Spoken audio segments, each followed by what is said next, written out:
So repairing a flat tire, you see the vehicle, the tire is actually not flat, but it's losing air. The rear tire, this one here. So step one is put these stoppers in the front and back of the tire, the front tire. So when you raise the vehicle up, the vehicle should not move, right? It's not stuck at one spot here. Step two would be loosen the nuts before raising the car. Okay, so I'm going to start doing that.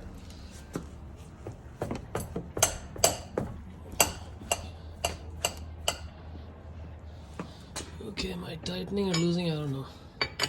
Yeah, this is loosening, yes. I think I'm doing it right. Just that I have to put more pressure. Yep. So that one is loose.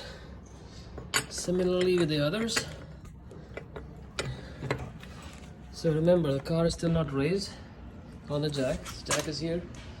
Car is still on the ground with the wheels touching the floor. I'm gonna loosen the bolts here, nuts, so it's easy for me to circle them when I have the car up on the jack. So step four, the car is raised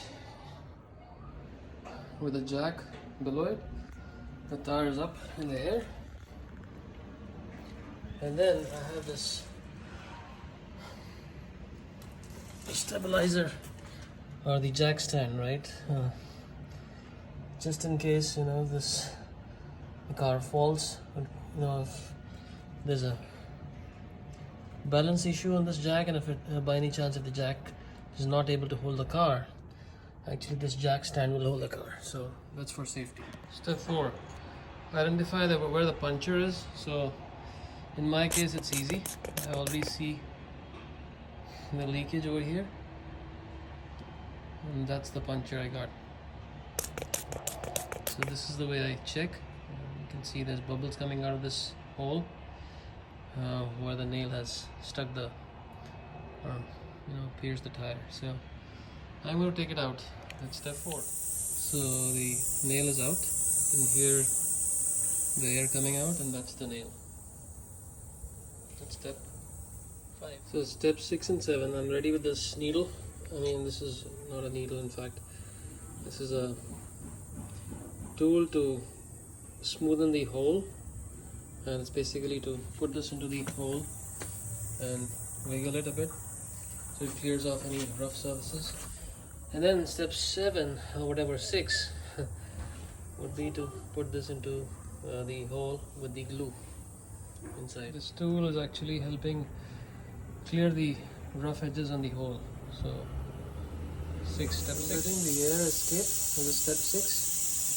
I was having a hard time to put this thing, the needle with the plug inside the tire, I guess because of the pressure, air pressure, so I'm just letting the air release first. Okay, so the plug is in, step 7 and 8, whatever that is.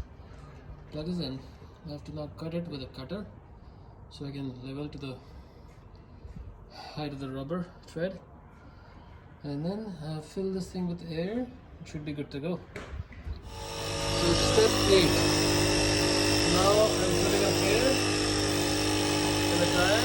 I got an air pump, and I have cut the extra piece of rubber which was extending out of the tire, and it should be good to go.